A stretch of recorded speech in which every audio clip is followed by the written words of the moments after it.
des gens, ils ont des garde-robes garnis, remplis. Il y a des habits qui ont fait 10 ans, peut-être une année, 2 ans, 3 ans, il n'a pas porté. C'est du gaspillage. À chaque mariage, il achète des habits, à chaque cérémonie où il est invité, il achète des habits qu'il ne porte pas. Alors qu'il y a des gens qui ont à peine un seul pantalon. Aujourd'hui, le Seigneur nous dit, si nous voulons nous comporter en réparateur, nous devons partager les pains avec ceux qui ont fait. Nous devons donner de ce que nous vêtissons, si on en a un excédent, à d'autres personnes qui en ont besoin. Et là, nous sommes en train de prendre la voie des réparateurs. Si on n'arrive pas à faire ça, on est loin d'être des réparateurs. Et cette année 2017, Dieu nous appelle à devenir des réparateurs. Et je suis sûr que d'ici la fin de l'année 2017, nous aurons énormément de réparateurs dans la ville de Bukavu. Merci beaucoup, bienvenue mes chers téléspectateurs pour ce numéro encore de la réparation des brèches de ce dimanche. Le Seigneur a voulu que nous soyons aujourd'hui encore dans ce studio de la MRTNF pour annoncer encore sa parole qui, je suis convaincu, va réparer quelque chose dans la vie de quelqu'un ce soir. Notre émission s'appelle la réparation des brèches. Aujourd'hui, nous sommes dans ce studio à deux. Nous sommes accompagnés par notre père spirituel, le pasteur Tony, à qui nous allons laisser la parole pour qu'il implore la présence de Dieu dans l'émission et qu'il puisse prier pour tous nos téléspectateurs de ce soir pour que Dieu puisse réparer quelque chose dans leur vie. Bienvenue, pasteur. Merci beaucoup. Effectivement, comme il est déjà dit, nous sommes convaincus que cette parole du Seigneur aura une place dans le cœur de chacun. Nous savons qu'il y a des gens qui attendent sérieusement une rencontre avec Dieu. Il y a des gens qui ont des problèmes spirituels, des problèmes matériels, des problèmes de vie. Et nous savons que cette parole, non seulement va apporter un réconfort, cette parole va apporter des solutions, va donner du tonus, va donner de la joie à certaines personnes, à des frères, à des sœurs qui sont en train de nous suivre. Mais avant tout, nous allons prier comme il a déjà été dit. Seigneur notre Père, nous te bénissons, nous te sommes infiniment reconnaissants pour toute ton écoute. Tu veux assez que nos cœurs soient disposés à se tourner vers toi. Ainsi, au début de cette émission, nous voulons recommander entre tes mains de nos sœurs qui sont en train de nous suivre maintenant. Ceux de nos frères, ceux de nos sœurs qui ont des problèmes, qui ont besoin de toi, qui ont besoin de ta parole, qui ont besoin de ton secours, qui ont besoin de ton réconfort, qui ont besoin de ta force. Nous disposons ces cœurs, Seigneur, pour que toi-même tu puisses les toucher. Touche mon frère, touche ma sœur. Nous avons beaucoup de problèmes. Des problèmes de santé, des problèmes de travail, des problèmes spirituels. Mais tout cela, Seigneur, nous savons que rien n'est difficile pour toi. Tout est facile. Tout est possible. Nous les recommandons entre tes mains pour que toi-même tu les disposes à recevoir ce que nous allons te donner, ce que nous allons donner cet après-midi. Pour ta gloire, pour ton honneur, Seigneur, nous nous soumettons. En ton nom, Jésus, nous avons ainsi prié et nous nous sommes recommandés tous. Amen. Amen. Merci beaucoup, mes chers téléspectateurs. Réparation des brèches, une émission des serviteurs de Dieu qui annonce la bonne nouvelle pour que les âmes qui sont perdues reviennent au Christ, pour que les camps du diable soient dépeuplés et que nous puissions peupler le royaume de Dieu. Aujourd'hui, le Seigneur nous invite à réparer notre vie et nous allons partir par des textes de base. Nous allons lire 3 textes, mais aujourd'hui, nous allons commenter beaucoup plus sur un thème qui est intitulé « Savoir garder son cœur ». Le dimanche passé, nous avons introduit sur l'objectif des réparateurs. Dieu nous appelle à devenir des réparateurs. Et nous avions lu le dimanche passé dans Isaïe pour montrer quelle est l'attitude et le comportement qu'un réparateur des âmes doit porter. Quelle est l'attitude qu'un réparateur qui travaille dans le ministère, dans les champs de Dieu, quelle est l'attitude qu'il devra développer. Un réparateur, nous avons montré qu'est-ce qu'il devrait faire. Et nous allons continuer. Aujourd'hui, notre réparation va porter sur savoir garder son âme. Aujourd'hui, nous pouvons regarder dans le monde des affaires, des hommes d'affaires, des médecins, des avocats, des managers dans beaucoup d'entreprises. Aujourd'hui, ils sont en train de vouloir aller à la domination. Et la domination, depuis des temps anciens, c'est le caractère d'un homme. Dieu a demandé à l'homme de dominer. Et aujourd'hui, malheureusement, dans la façon de dominer, chacun, il cherche à dominer à tout prix, même s'il s'éloigne de la volonté de Dieu. Aujourd'hui, Dieu nous appelle à dominer, mais sur la bonne voie. Parce que le Seigneur Jésus-Christ, qui est notre maître, qui est notre guide, qui est notre prof, s'il faut l'appeler comme ça, lui-même il a dominé. Il a dominé même la mort que nous craignons. Ça veut dire, il y a des secrets que nous pouvons puiser chez lui pour pouvoir dominer sur cette terre, pour pouvoir dominer ce monde. Et aujourd'hui, je vais livrer un seul secret d'abord, et peut-être progressivement on pourra continuer à livrer d'autres. Savoir garder son âme. Les hommes aujourd'hui, il y en a qui veulent dominer dans ce monde, mais je voudrais vous dire une chose. Pour être fort dans ce monde physique, ce monde matériel que nous voyons, il faut être fort dans le monde spirituel. Jésus-Christ nous a appris comment prier, comment jeûner, comment travailler avec lui pour être fort. Si tu vois un homme de Dieu qui est fort spirituellement, et physiquement comme ça, certainement que derrière, c'est un homme de prière, c'est un homme qui se concentre, il se retire pour se concentrer et pouvoir obtenir la puissance de son maître. Le maître qui est le Seigneur Jésus-Christ. Aujourd'hui, avec des mouvements que nous voyons, il y a beaucoup de mouvements qui viennent perdre aussi les gens, les éloigner de cette puissance qui vient du Seigneur pour les amener dans des puissances éphémères qui les condamnent à rester dans la souffrance et il faut semblant de te donner une certaine domination, mais au finish, c'est du mensonge. Et au finish, tu périras, ton âme périra, ton cœur périra et toi-même tu périras en entièreté et tu auras perdu toute la victoire, tout ce que tu auras eu comme réputation sur terre. Aujourd'hui, j'aimerais que tu pérennises tes acquis dans l'amour du Seigneur, tes acquis dans la marche avec le Seigneur, tes acquis dans la marche avec les créateurs. Au lieu d'adorer des créatures, apprenons à adorer les créateurs. Lisons la parole de Dieu dans les livres de Proverbes. Nous allons lire dans le livre de Proverbes au chapitre 4. Proverbes chapitre 4, j'ai lu deux versets, les versets 23 et le verset 24. Nous lisons au nom du Seigneur Jésus-Christ. Garde ton cœur plus que toute autre chose, car de lui viennent des sources de la vie. Écarte de toi la fausseté de la bouche et la fourberie des lèvres. Éloigne de toi. C'est là. Gardez son cœur. Le cœur de l'homme, si tu lis dans d'autres livres, on dit, il est tortueux. Qui peut le connaître?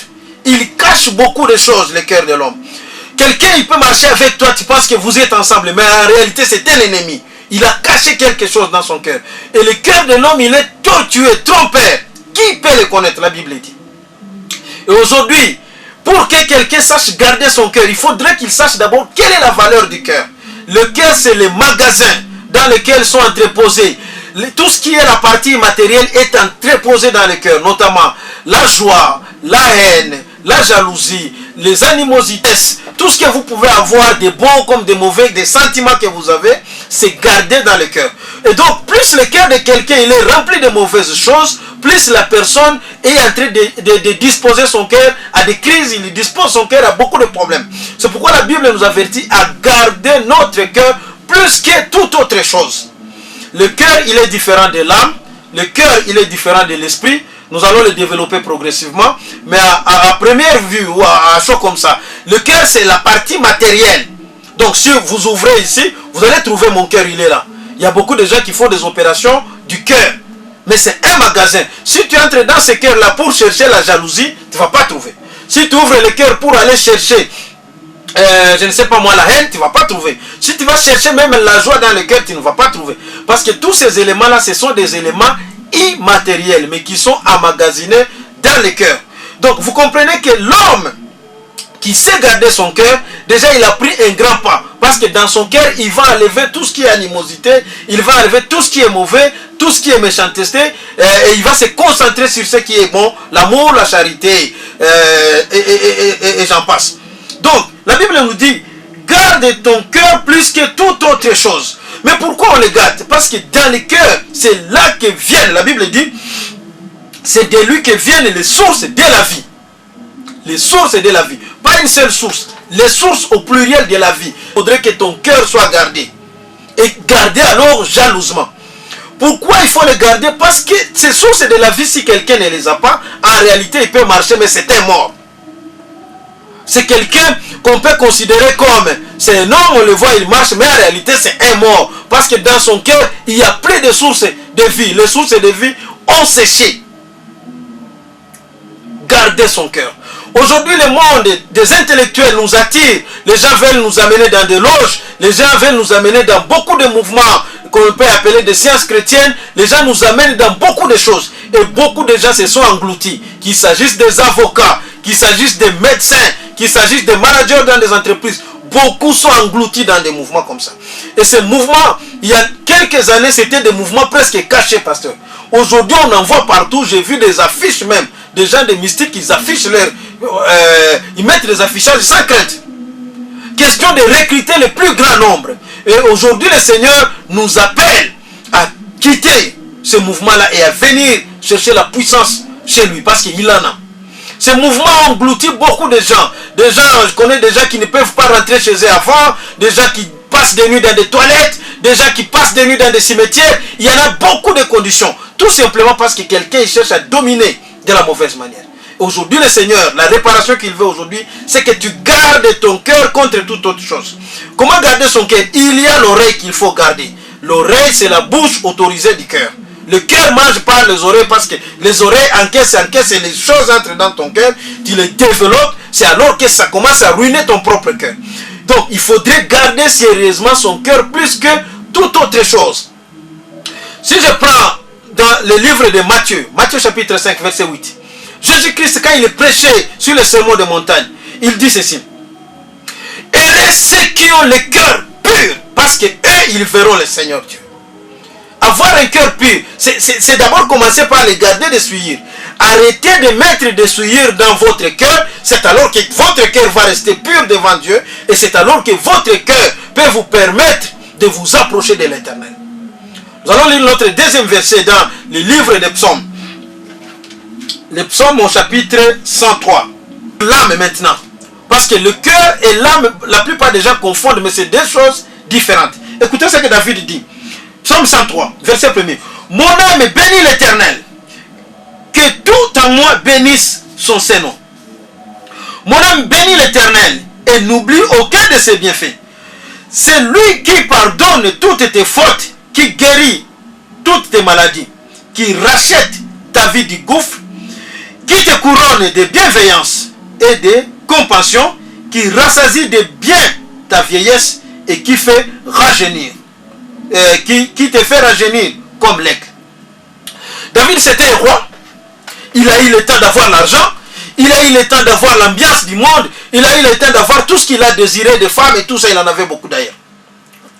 Mais David, à un moment donné, il a compris quelque chose. Il a compris que mon âme doit louer et glorifier le Créateur, l'Éternel, mon Dieu. Pourquoi? Parce que David a compris une chose, que plus on passe le temps sur la terre, plus les jours passent et on se rapproche du jour J.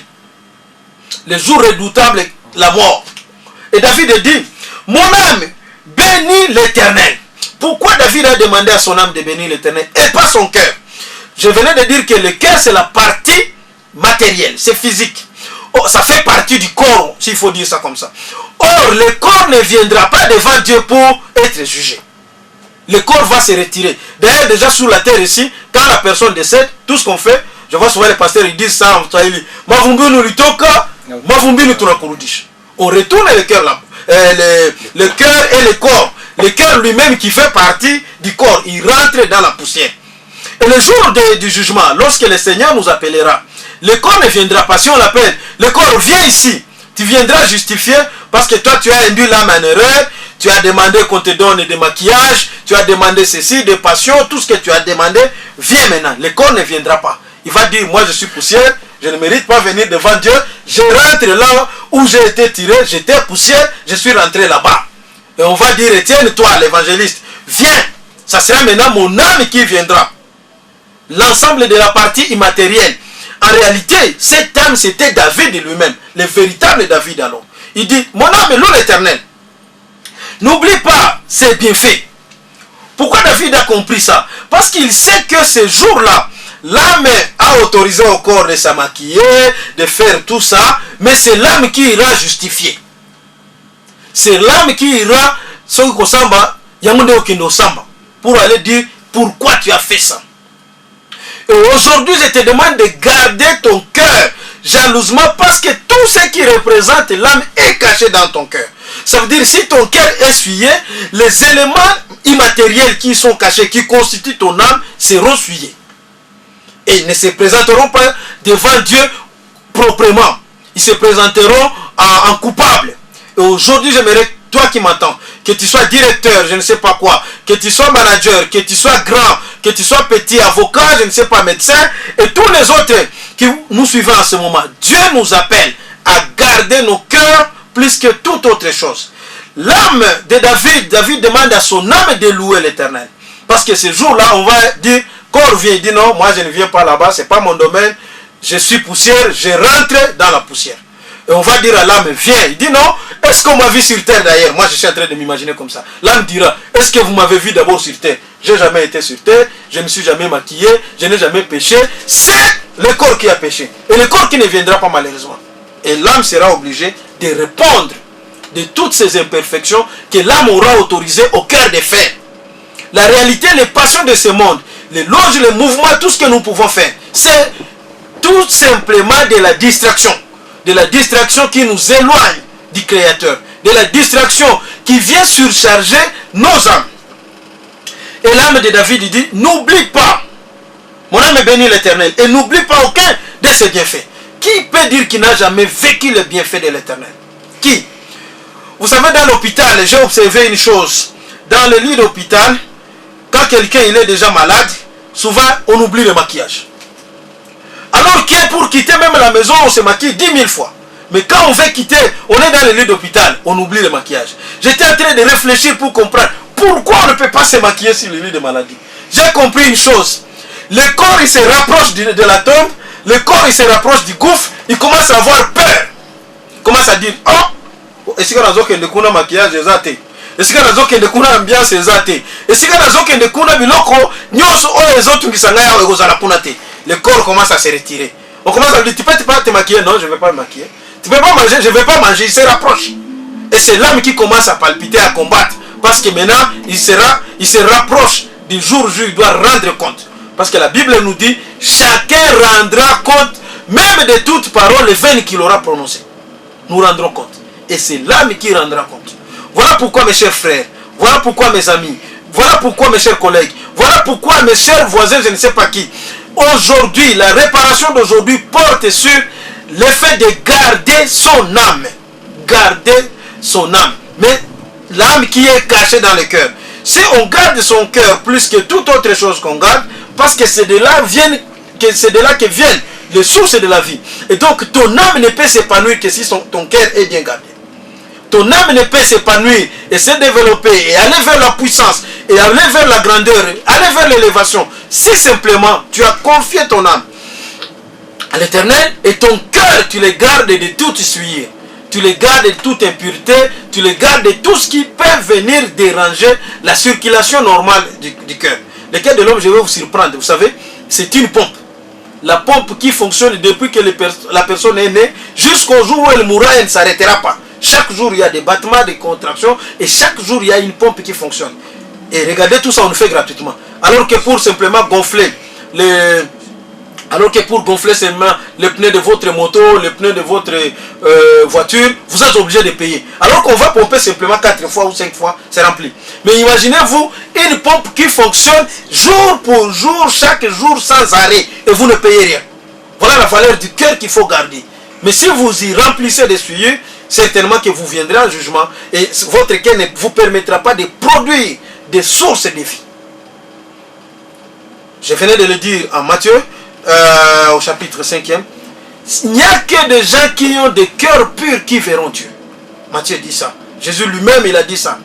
Heureux ceux qui ont des cœurs purs, ça veut dire purifiés, où il n'y a pas de souillure, où il n'y a pas de saleté, où il n'y a pas de haine, où il n'y a pas d'animosité, il n'y a pas de tribalisme, il n'y a pas. Tout ce qui est négatif, on a enlevé de son cœur. Alors son âme s'épanouit, alors son âme peut louer le Seigneur, alors son âme peut bénir le Seigneur sans oublier aucun de ses bienfaits. Alors son âme peut se rapprocher de l'Éternel pour obtenir pardon et miséricorde, alors que son âme maintenant peut se rapprocher de Dieu pour obtenir l'effacement de ses fautes. Alors son âme peut s'approcher du Seigneur pour obtenir la guérison du corps même, de toutes les maladies. Alors son âme peut se rapprocher du Seigneur, du Créateur, pour être racheté du gouffre.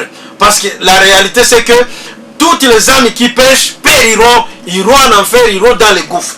Voilà un peu le message de la réparation de ce soir que le Seigneur voudrait bien que nous puissions partager.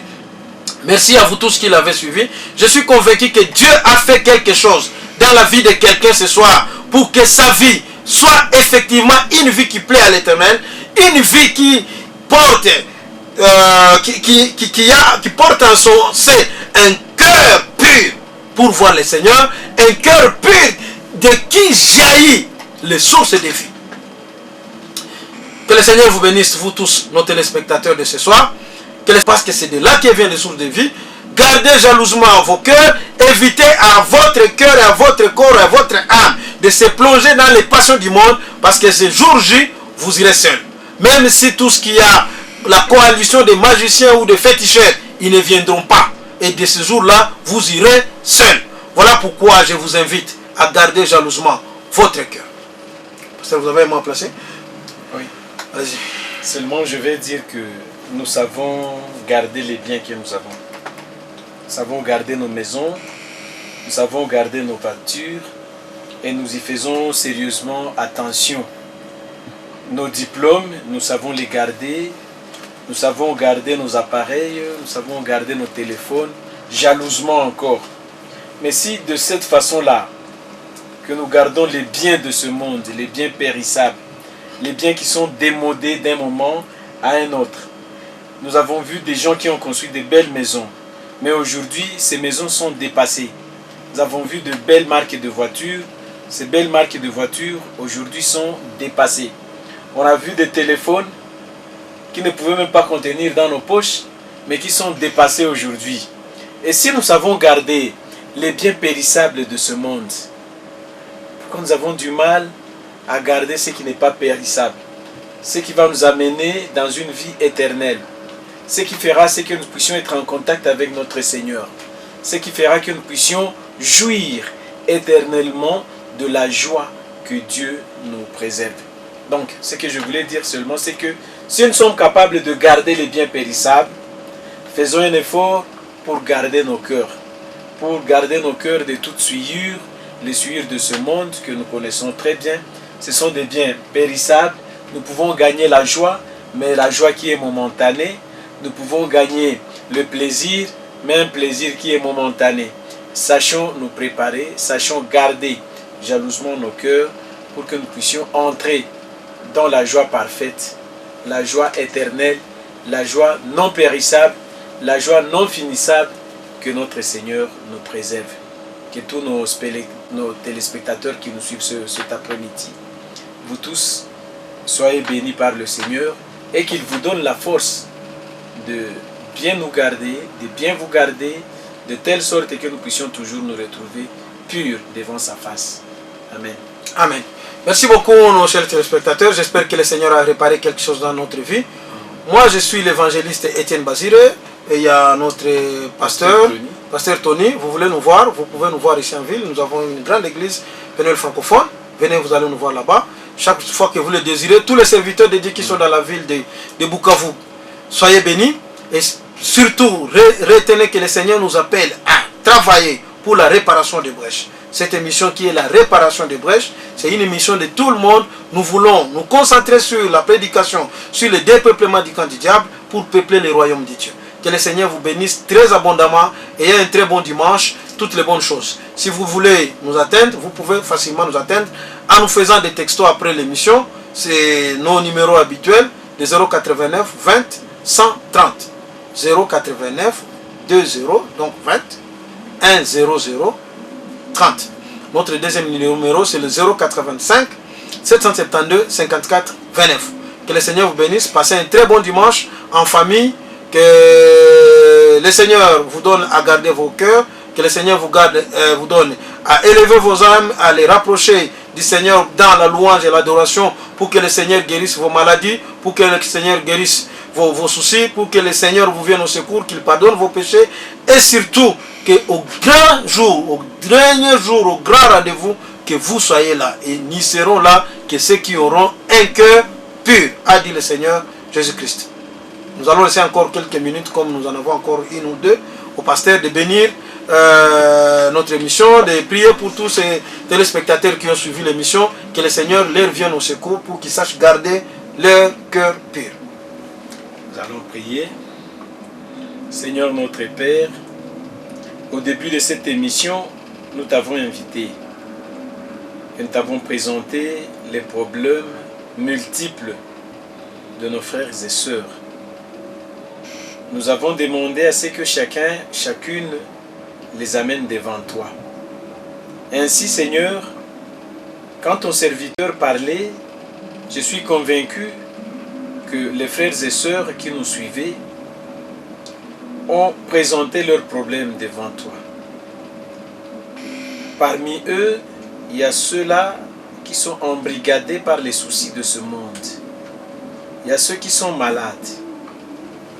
Il y a ceux qui sont emprisonnés par les esprits maléfiques, les esprits méchants de ce monde, le mysticisme, la magie, la sorcellerie et beaucoup d'autres problèmes, Seigneur. Mais nous savons aussi que rien n'était impossible, rien n'était difficile. Si cela est difficile pour ces frères, Seigneur, c'est pour cela que tu es là. Délivre leur cœur, surtout donne-leur la force, la puissance nécessaire pour continuer à se préserver des souillures, pour continuer à garder ce bien précieux que tu nous as donné. Sois loué, sois béni. Bénis tous tes enfants qui nous ont suivis, ô Père.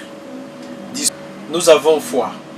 Nous avons la conviction nécessaire, Seigneur, que tu vas tout faire, que tu le feras pour ta gloire, tu le feras pour que ton nom soit honoré, tu le feras pour que ton nom soit élevé. Ainsi prier parce que nous avons la foi que tu nous écoutes, nous avons la foi que tu vas réaliser cela pour ta gloire, pour ton honneur. Nous avons ainsi prié.